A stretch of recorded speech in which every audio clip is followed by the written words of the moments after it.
Hello, everyone, and welcome along. It's a new edition of Betting Weekly Game Bet Match, number one tennis betting podcast and YouTube show with myself, Nigel Seeley, your host, and our senior ATP Tour handicapper, Sean Calvert, who's returned back from Indian Wells safe and sound to his home in lovely Leigh-on-Sea. How you doing, my friend?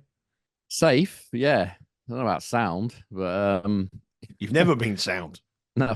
Well, there you go. There's even less chance of me being sound after that journey. No, it's no problems. I've had two good flights actually. I had the seat next to me was empty on Oh, both that's why then. You've had a both the right way result. out and the way back. In fact, on the way back, it did have somebody in it, but I managed to persuade her to move because she wanted she I had the two seats at the front, which are kind of near the toilet, so you got loads of leg room. I always get those seats. You can sort of recline and have a bit of a stretch out or whatever. Because I'm a tall guy, as you know. I need Yep. I Yep. need my space. Yep. But she was moaning that I had the one next to the window, and she was sort of complaining that she had the one on the aisle. And I said, oh, you're gonna have problems there because it's so close to the toilet. People are going to be knocking into you. You're not going to be able to sleep. They're going to be bumping them. And she was like, oh, I might have to I might have to move seats. So she ended up paying 260 or something to upgrade it to a different cabin. So when she left, obviously, which was right at the start of the flight, I had the seat next to me free as well, so I could put all my stuff there. It was great. Wow. Yeah, no problem. And I got What a a little bit of result that sleep, is. so yeah, it's all good. I can't complain. I think people knew you on the flight, wanted to avoid. So that scene That's from possible. Aeroplane, that scene from Aeroplane where everyone's sort of hanging themselves and drinking malt. Yeah, It's a bad day to give up drinking. yeah, That's the kind of thing. yeah. That's the kind of thing I think would happen there. But anyway, It might do. you're safe and sound. You know, any problems? Anything? Bit tired, but You haven't come can't back to complain. any. No, you've come back to a nice, happy house. No problems. Everything fine. Well, the car's in the garage. The car's been in the garage ever since before I left, actually. And the guy just rang me about 10 minutes ago and he said that'll be another 400 and some odd pounds for a windscreen wiper motor. So, this is my life, come back, someone slaps you with a 500 quid bill, but there you go. Can't Say you la vie. find a windscreen wiper motor on eBay and just get someone to fit it? Like, Well, that's what I am doing. The motor itself is like 400 or 500 quid. It's expensive stuff. I mean, But if there you anyone's go. got a windscreen wiper motor, what car is it? What model? What It's a, car are you got? it's a cash guy. A cash guy. Let Sean know It's a because bit he. late now. I've just told the guy to order it and get it done. So Well, if you do have one, don't post it to him, so you'll never get it. no, I won't. I never get any mail. No, I you don't know never whether it's a get it. good or a bad thing, but yeah, the post Well, around just here. say to the guy to send the bill through the post. Yeah, but I got to get my car back, haven't I? It's not like he's going to release the car without me paying him I money. suppose so. I So suppose so. I suppose so. I'm not going to get away with that one. I don't think.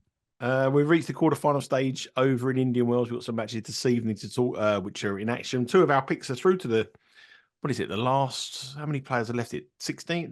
How many players are left in it? Well, Eight. there's some through to There's the 12. There's quarterfinals, 12. and There's 12, and we got two in the 12. We've got Taylor Fritz, well, they who's in weren't action. official picks, were they? The official pick was Dimitrov, but they were the two of the three that I suggested. Yeah, yeah, We got Dimitrov and Taylor Fritz. We've sort of given glowing.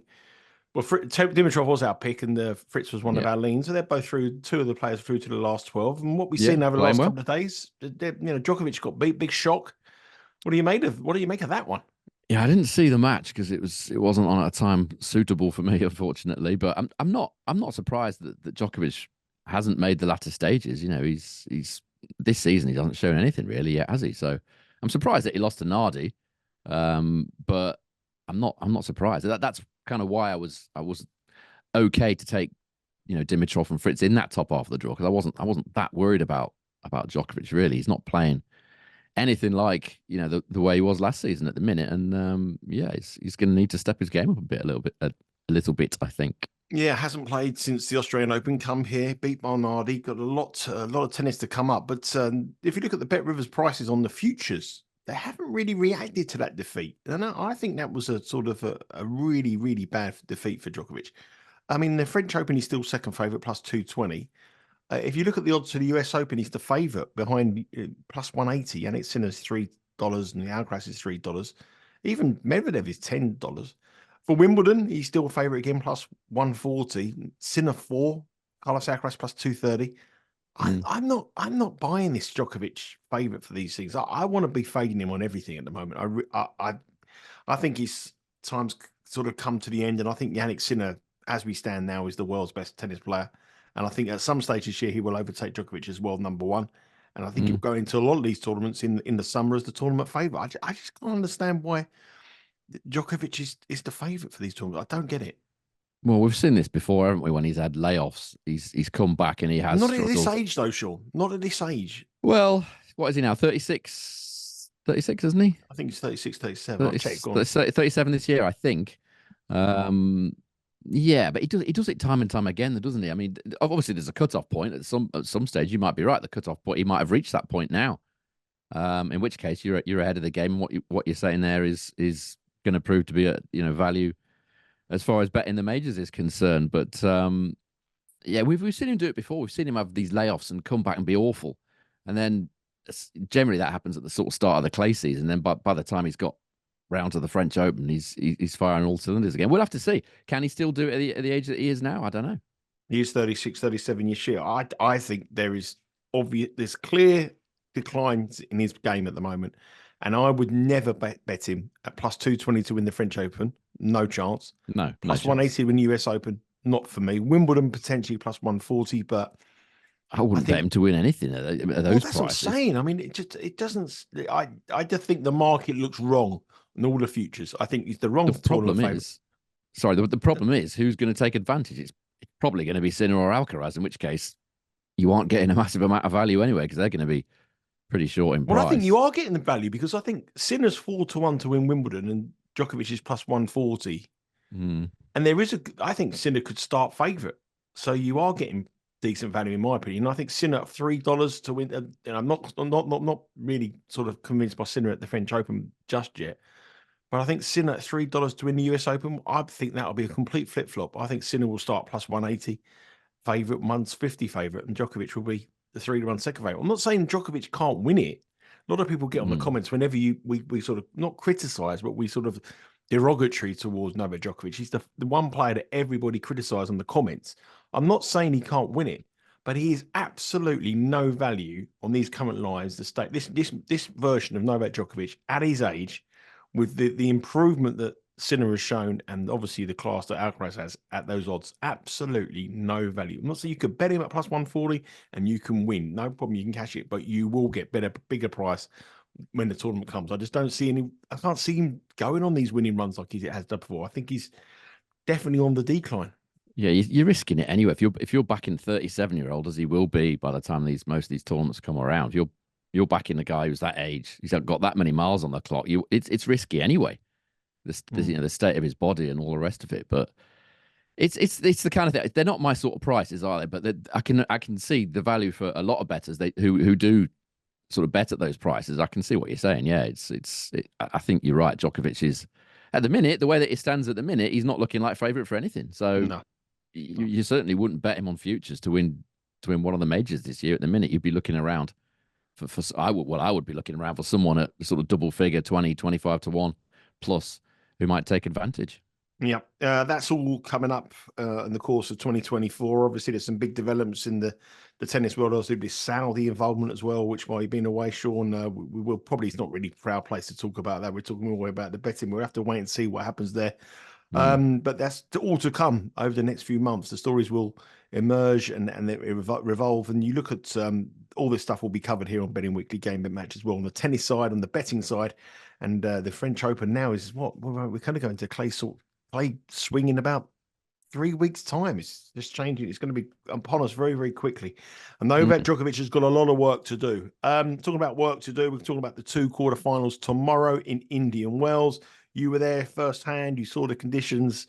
Nothing's really changed, I guess, from the conditions. What's the weather going to be like for tomorrow for these quarterfinal matches? Sorry, mate. I've got some stats now. Finally, from the main draw. So after 78 matches, the conditions are basically exactly the same as it was before. These people saying it was quicker. I said I wasn't convinced. It hasn't turned out that way. 78% holds of serve, 71.7% first serve points won. That puts it pretty much exactly the same as the last 2 years. So no significant change in the conditions as I suggested. The whole time I was there, really. As far as the quarterfinals are concerned, we're talking about the quarterfinals today. Only 4 of the last 15 underdogs have won. in the quarterfinals. It averages 27%. So you do get some underdog winners, but as you can imagine at this stage of the tournament, not too many. But the weather is interesting as well. It's getting cooler. For once, I've not got the worst of the weather when I'm over there.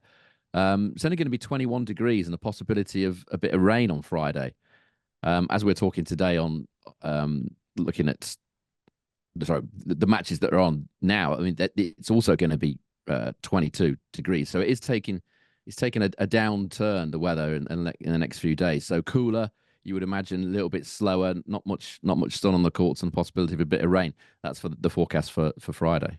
And let's see who is suited by those conditions. We've got 2 matches to talk about today. The quarterfinals, the action starts at 3 p.m. Eastern time tomorrow. I'm not quite sure whether they're going to be starting at 3 o'clock. We've also got some women's matches as well. But the 2 matches, the 2 quarterfinalists, is the first one we're going to speak about is that man, Jannik Sinner. He's an overwhelming favourite at -835. In my opinion, he's the number 1 player in this world currently. He's on a perfect season in 2024.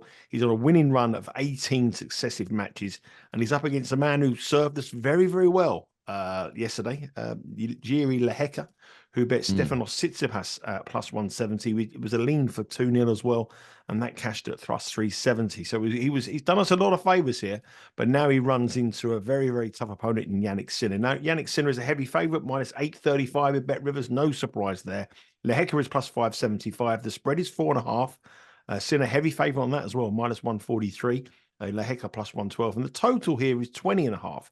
Which does appear to be a little bit cheap to me. Over at 20.5 is -110. Under is -115. The pair have met once before, way back in 2019. Totally irrelevant, really. It was in a challenger in Ostrava, which means nothing. Sinner's on great form, 12-0 in 2024. Lehecka's playing his best tennis of his career this week, arguably. Great wins against Rublev. Backed that up with a win against Tsitsipas. So Lehecka's he's going to come in full of confidence, but obviously Sinner is just the man to beat in the world of tennis at the moment. But what do you think of the value here? Well, it's a step up, isn't it, for Jiri Lehecka? I mean, we did well, didn't we, with him against Tsitsipas? I mean, Tsitsipas was terrible. I don't know whether you saw the whole match, but I mean, Tsitsipas was awful.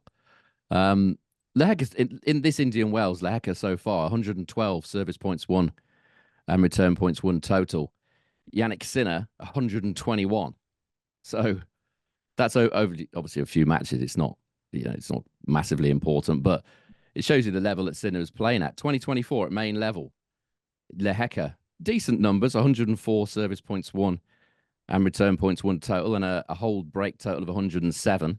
But Jannik Sinner, 112 on his service points won and return points won total, and his service hold and break total is 124, which is kind of reminiscent of Federer, at his best, and Djokovic, anybody at the top of the game.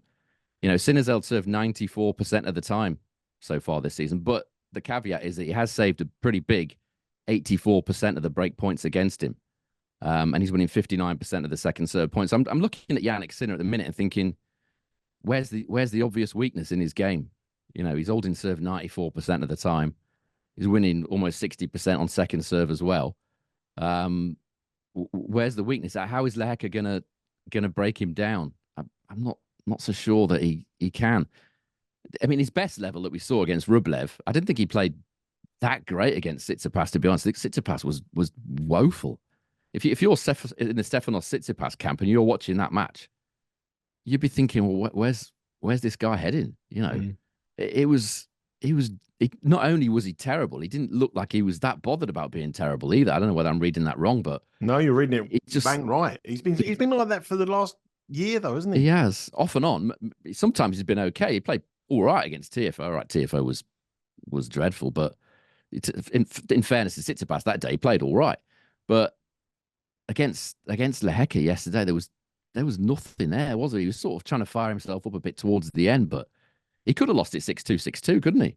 Lehecka was 3 times a point away from serving for a 6-2, 6-2, and I'd be worried about Tsitsipas. But going back to Lehecka, the level that he showed against Rublev and at times against Tsitsipas would be enough, I think, to make Sinner play, to give Sinner something to think about. But I'm not sure it's enough to win unless Sinner has a poor day, which is always possible. I've looked at what Lehecka has done against top 10 opposition in his career. It's not great. 3 wins and 13 defeats so far. And if you look at what he's done against the current top 10 in the last 12 months, he's 1-6 win-loss, and his service points, 110 points, one total is 92. Sinner's is 103, by the way, against the top 10 in the last 12 months. So it's going to need a dip from Sinner, and it's going to need Lehecka to play sort of somewhere near what he played against Rublev, I think, to make this a competitive match over the course of or 2 or maybe 3 sets. I would imagine it'd probably be 2, but looking what Lehecka's done this Indian Wells, he's held serve 91% of the time against decent opposition in Rublev, Nakashima, and Tsitsipas. So if he starts out that way and carries on the form that we've seen, the best of him this Indian Wells, I think the over 9.5 games is quite cheap here in set 1. It's minus 108, 1.93 for the opening set just to go to 10 games or more. I think that's potentially the best option. The other slight negative for Lehecka, if he needed any more negatives, is the fact that he hasn't played a night match. And this might not be a night match, but it very well could be. If it is a night match, he hasn't played one. Sinner's just played one last night against Shelton, so advantage to Sinner there as well. So it's a difficult one to bet. I expect Sinner to win it. I'm not so sure that Lehecka's over beyond the first set. I'm not so sure Lehecka is going to be that competitive unless he pulls out his absolute A game. So the bet I suggested, I think over 9.5 in set 1 is perhaps the best option for me here. It has been a sort of common trend that the first set here in Indian Wells has been quite competitive, and then the players have gone on to run away with set number 2 throughout this tournament here. Yeah, that's what would worry me. Sorry, mate, about the overs would be that a second set blowout if he's, if he loses the first set 7-5, 7-6, 6-4, whatever. You could see the second set. The trend is there, isn't it? I talked about it earlier on. There's an awful lot of straight sets matches in Indian Wells, so that would worry me about the overs. But yeah, it's what we saw last night in the Sinner Shelton match. First set was very tight, and Sinner. We said set 1 overs in that, didn't we? Yeah, we give it a lean towards a tiebreak as well, actually. So yeah, I mean, this is I like the bet minus 108 over 9.5 games in set number 1 for a lean for Sean. As I said, the first sets have been very competitive, and then the form player has pretty much run away with the second set. And Sinner is certainly the form player in the world at the moment. Minus 835 to get the win there and book his way through to a semi-final again in an ATP Tour 1000 event.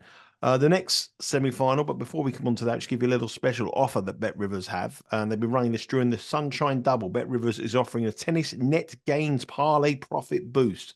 Each day you can receive a profit boost of 25% or more for a tennis parlay wager of 3 legs or more. See the Bet Rivers app for details. Now, obviously, this tournament in Indian Wells, there's not only 2 men's matches, there's 2 women's matches as well. So you can parlay up some of those matches as well in to get that profit boost, and that's running throughout the Sunshine Double here in Indian Wells and in next week in Miami. So check out that offer on the Bet with Rivers website. Next match, Alexander Zverev. We've been quite negative about Zverev's chances in the last 2 matches, and he's come through.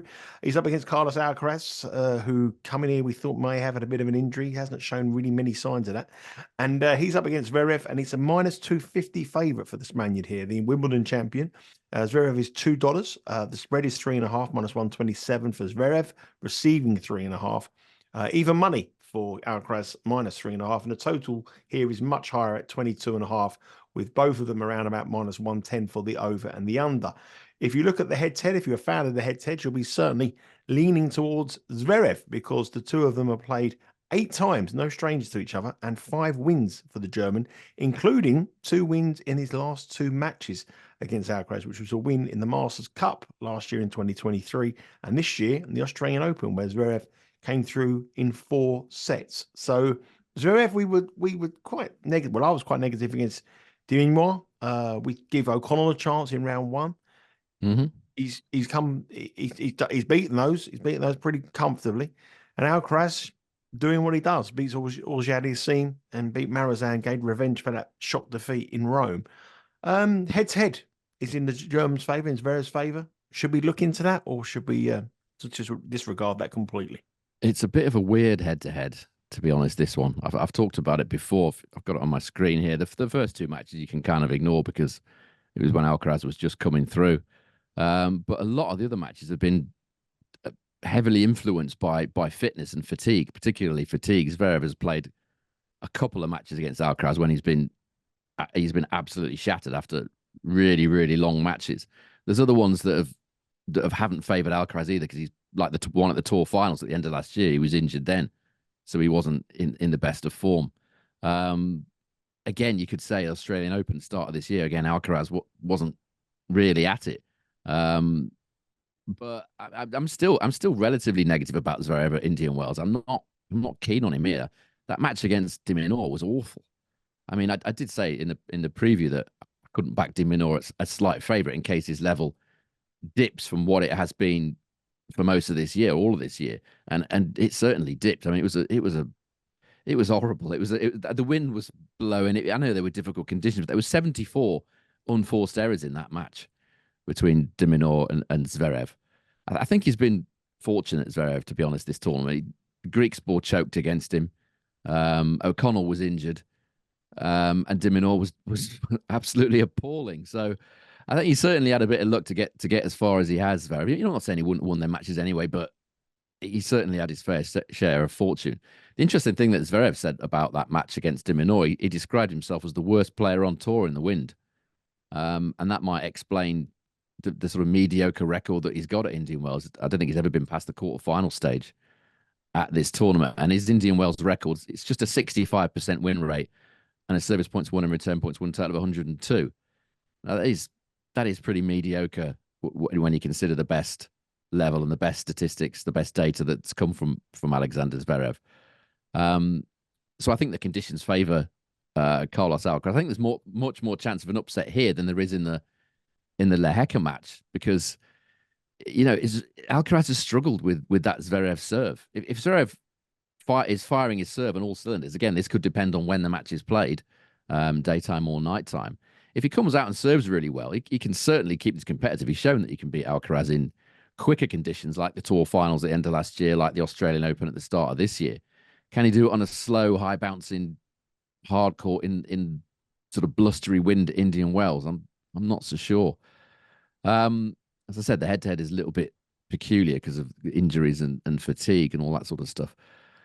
The problem is I've got with Zverev here is that his first serve has been his main weapon against Alcaraz, but is it going to be a weapon in these conditions? If you look at what these two have done on second serve points, it's heavily in favour of Carlos Alcaraz. If you include all the 8 matches, and that includes the ones when Alcaraz was a much younger player, he's still well ahead in terms of the second serve points won. He's won 52% of his second serve points, where Zverev has only won 44%. So the first serve is absolutely key for Zverev. It could take this past 10.5 in the first set. That would be where I'm looking here. If Zverev comes out, serves as well as he can and as well as he has against Alcaraz in the past, I think there's a pretty decent chance of that going over 10.5 games. And that's a pretty juicy price, plus 210 with Bet Rivers, that is. I suspect Alcaraz will win it, but I'm not so sure it'll be easy. Yep. Over 10.5 is a nice price, a nice plus money price there in the first set. And as we said, the first sets have tended to be quite close in this tournament as the tournament has gone on. 41 different markets available on that match. It's only a quarterfinal that Bet Rivers have on offer for you. And as I said so many times in the show, you will not see a better array of tennis betting markets than on offer at Bet Rivers. And you will not see a better amount of content on sports betting or tennis and soccer anywhere else than you find here on the Betting Weekly Studios. So remember, you should follow us on our socials at becausewewin on our Instagram and also our Twitter account. Keep across of everything that's going on there. Subscribe to Betting Weekly Studios on YouTube. It's a big weekend of soccer, the Premier League this weekend, and also all the action across Europe. And obviously next week, the Miami event where I'll be at.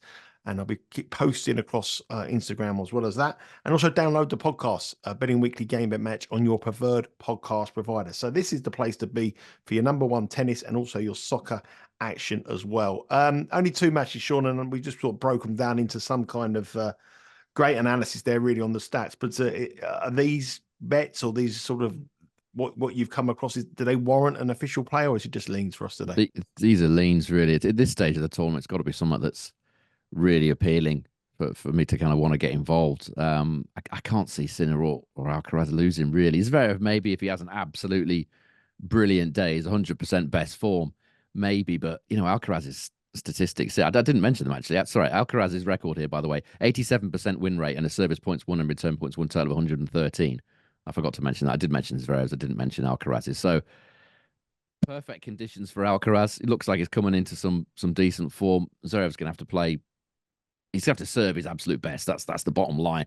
For me, is to answer your question, I think it's just leans really. There's nothing that makes me really want to press the button, to be honest. So the ideal scenario will be a tight first set in both matches. Sinner come through, play Alcaraz in what promises to be a fantastic semi-final. Hopefully, we're going to have one more show this week where we're previewing the semi-finals. Probably only the one match we can do, but we'll have a little look at the semi-finals, talk about the world of tennis, maybe have a little bit of your insight into those future markets as well on the majors.